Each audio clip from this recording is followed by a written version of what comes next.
सबको मेरा सलाम। मैं रीकीप कीम हूँ और आज हम एक साइंस फिक्शन ड्रामा फिल्म के बारे में बात करने जा रहे हैं जिसका नाम रियल स्टील है।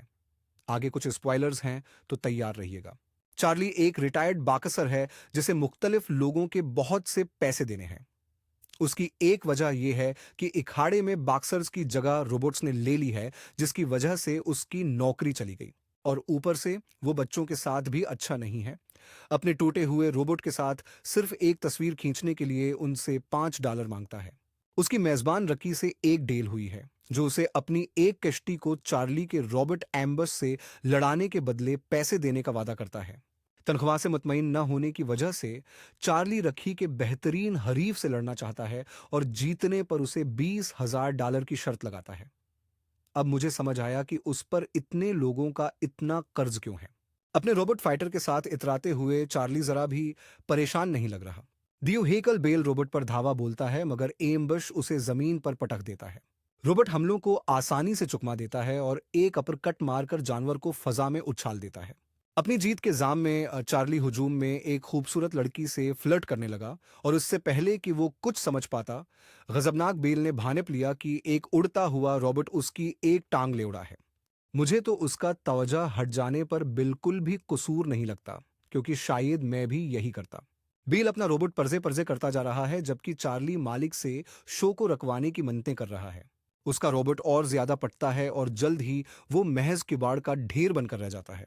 अपनी शर्त वसूल होने से पहले चार्ली वहां से भागने की कोशिश करता है और दो आदमियों से मिलता है जो उसे बताते हैं कि उसकी साबिका गर्लफ्रेंड अभी अभी मर गई है। अब उसे अपने बेटे मैक्स की कस्टडी के लिए अदालत जाना पड़ेगा। चार्ली को इस लड़के की कोई खास फिक्र नहीं लगती, जबकि वह अपनी साबिका गर्लफ्रेंड की बहन डीबोरा को बच्चे की कस्टडी देने के कागजात पर दस्तखत करने को तैयार है। लेकिन जब वो इसके शौहर की दौलत देखता है तो अपना इरादा बदल लेता है और कस्टडी के बदले में उससे पैसे बटोरने का फैसला करता है। यूं समझे कि वो अपना बेटा उनके खानदान को बेच देता है। अलबत्ता शौहर इस गर्मियों में बाहर रहेगा। इसी वजह से चार्ली ने अपने ही बेटे की 2 महीने तक देखभाल के लिए उससे और भी ज्यादा पैसे मांगे हैं। उसको कहते हैं बेरहमी। उसको कहते हैं बेरहमी।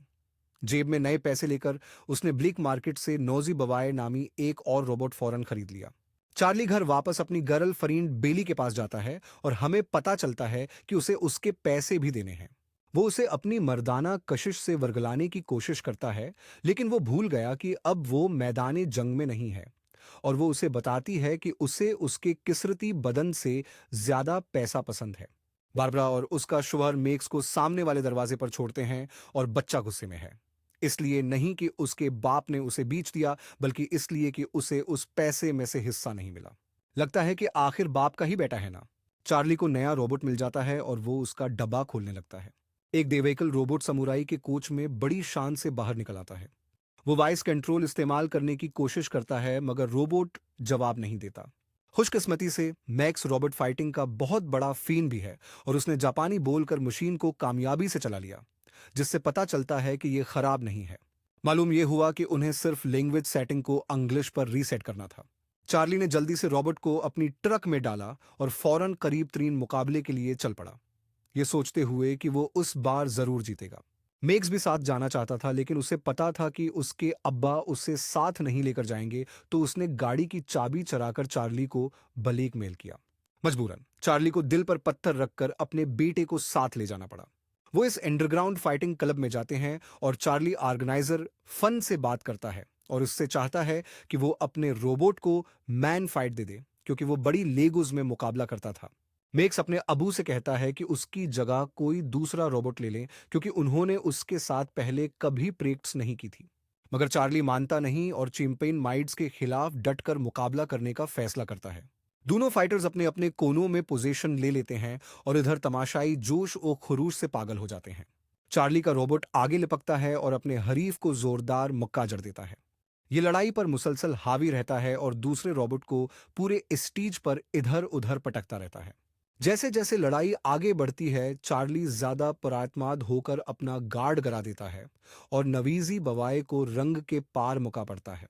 हरीफ नवीजी बवाए की लगातार धनाई करता रहता है, जबकि चार्ली को समझ नहीं आ रही होती कि वो क्या करे।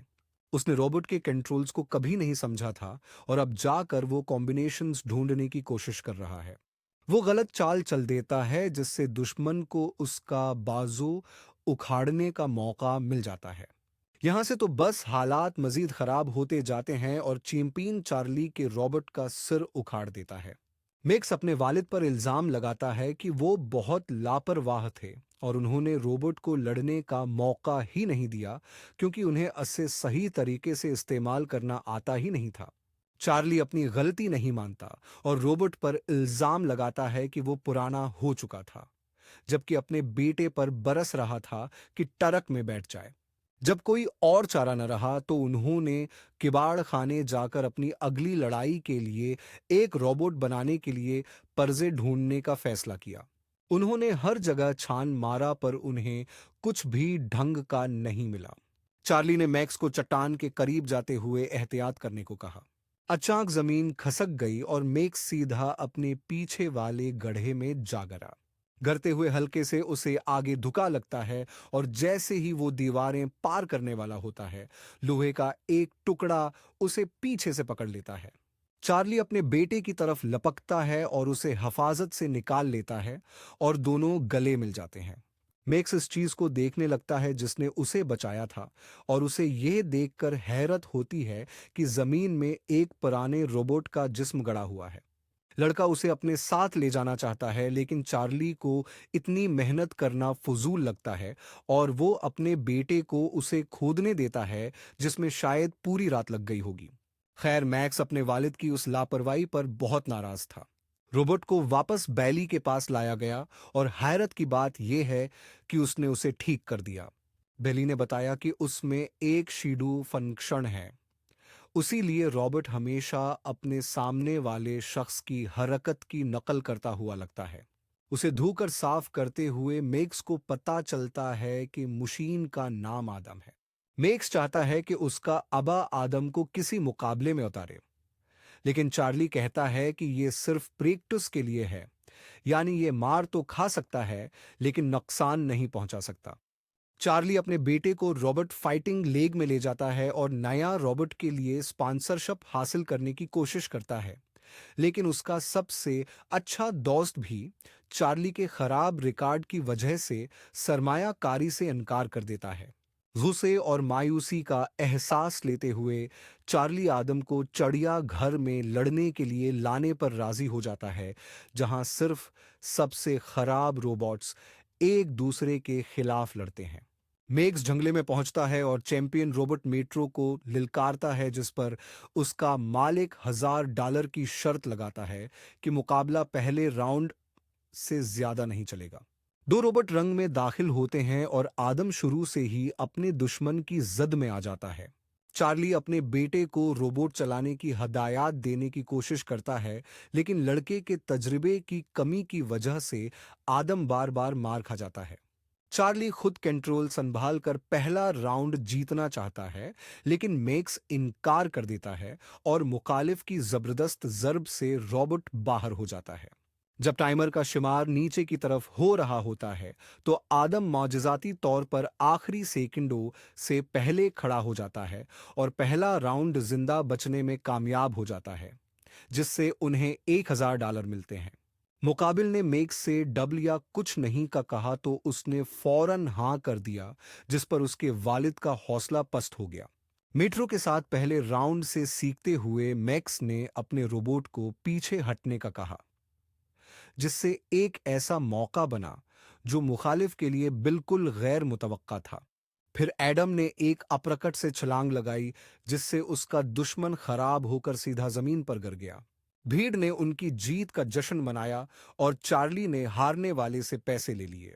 जब मेक्स ने अपने वालिद को तजवीज दी कि एडम को अपनी हरकत की नकल करके लड़ना सिखाएं, चार्ली ने हचकचाहट महसूस की क्योंकि उसने काफी अरसे से बॉक्सिंग नहीं की थी और उसकी आखिरी लड़ाई में वो हार गया था। लेकिन रात भर सोचने के बाद वो अपने बेटे की मदद करने का फैसला करता है और रॉबर्ट को अपनी बॉक्सिंग की महारतें सिखाने पर राजी हो जाता है। इनके बाप और बेटे की जोड़ी ने जेरजमीन फाइटिंग लीग में मुश्किल से मुश्किल हरीफ को शिकस्त दी, जो उनके लिए बहुत पैसा भी बन गई। आखिरकार वो इतना मशहूर हो गए कि बड़ी फाइटिंग लीग ने उन्हें अपने नेशनल चैंपियन ट्विन सिटीज के खिलाफ मुकाबले की पेशकश कर दी। इनकी फाइट से पहले जियो के मालिक लीम कोवा उनका रोबोट $1 लाख में खरीदना चाहता है, लेकिन मैक्स फौरन अनकार कर देता है। चार्ली चाहता है कि उसका बेटा ये ऑफर कबूल कर ले, लेकिन मैक्स को अपने रोबोट की कीमत नहीं लगती और वो उसे बेचना नहीं चाहता। उनकी लड़ाई शुरू होती है और कौमी चैंपियन रैंक की तरफ बढ़ता है, जबकि लोग उसका नाम चिल्ला रहे होते हैं। मिक्स को अपने मुखालिफ से कोई खौफ नहीं होता और वो भी दिखावे के साथ उस टीज की तरफ बढ़ता है। दोनों मशीनें एक दूसरे की तरफ लपकती हैं और बार बार मुक्केबाजी करती हुई एक दूसरे को जोरदार जर्ब लगाती हैं। टोइंस्टी ने बल आखिर बल्लादिस्ती हासिल कर ली और अपनी ताकत और लंबी बाहों के साथ एडम को कोने में धकेलना शुरू कर दिया। चार्ली को उनके हमलों का मुकाबला करने में मुश्किल हो रही है, क्योंकि उनके दो सिर होने की वजह से किसी भी समझ से हमला किया जा सकता है। बिलाखिर उसे अपने मुखालिफ के कुंधे में एक कमजोरी नजर आई और उसने पीछे धकेलते हुए जवाबी हमला करने में कामयाबी हासिल की। आदम ने बड़े रॉबर्ट के करीब ही रहते हुए उसके जिस्म पर मुसलसल हमले किए और आखिरकार एक जबरदस्त अपरकट से उसे पीठ के बल गिरा दिया। बड़े मुकाबले के फातिह को मात देकर उस इंडरडॉग ने तमाशाइयों को हैं कर दिया। मैक्स, जो अब तक लीमकोवा के अपना रोबोट खरीदने की कोशिश पर नाराज था, उनकी टीम को लड़ाई का चीलिंग दे देता है, जबकि वो औरत और उसका डिजाइनर नापसंदीदगी से नीचे देख रहे होते हैं। जब वो दोनों फतह के साथ इमारत से बाहर निकलते हैं, उनकी खुशी रेकी के आने से खत्म हो जाती है, जो चार्ली का वाजिब इल्लादा पैसे लेने पहुंच जाता है। बाप ने लड़ने की कोशिश की, लेकिन बेटे की हिफाजत करते हुए ग्रुप के हाथों मार खा गया।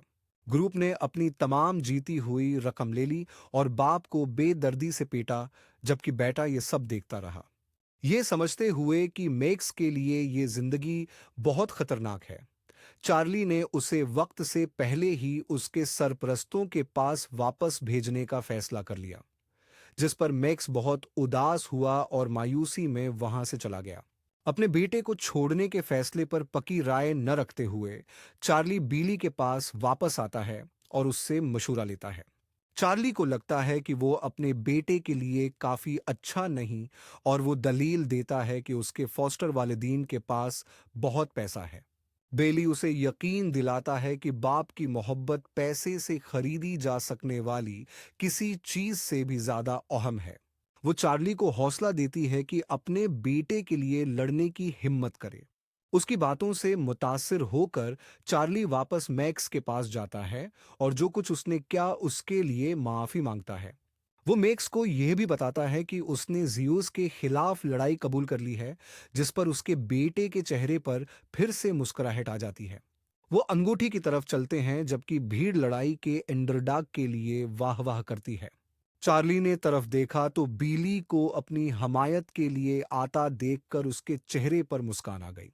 मौसीकी शुरू हुई और जियोस स्टेज पर रिंग की तरफ खतरनाक अंदाज में मार्च करते हुए दाखिल हुआ। वो जोरदार दौड़ लगाकर रिंग पर छलांग लगाता है और अपने अर्ध गिर्द की हर चीज पर एक ताकतूर मजाहिरा करता है। लड़ाई शुरू होती है और दोनों करीब आते हैं, लेकिन जियोस एक जोरदार मक्का मारता है जो एडम को सीधा जमीन पर गिरा देता है। वो आहिस्ता से उठता है, लेकिन सिर्फ 2 मुक्कों के बाद दोबारा गिर जाता है। एडम का दिमाग अपनी मर्जी चलाता नजर आता है और वो ताकतूर मुखालिफ के मक्कों के नजरियात से घरा हुआ होने के बावजूद बार बार उठता रहता है, जिसकी वजह से वो कोने में चला जाता है। हैरत की बात यह कि वो एक अपरकट से जवाबी हमला करता है, जो जीस को चौंका देता है, क्योंकि उसे ऐसा होने की तवक्का ही नहीं थी। आदम लड़ता रहता है, लेकिन उसका मुखालिफ बहुत जल्द दोबारा बलादिस्ती हासिल कर लेता है और पहले राउंड की घंटी बजने तक मुसलसल मक्के लगाता रहता है। चार्ली स्टेज पर तेजी से दौड़ता है और जल्दी से अपने बेटे के साथ मिलकर अपने रोबोट को ठीक करता है। घंटी बजती है और एडम जीवस से लड़ता रहता है। राउंड्स के दौरान ये अपने मुखालिफ को कुछ नुकसान पहुंचाने लगता है, लेकिन उसके बदले में खुद भी खूब मार खाता है।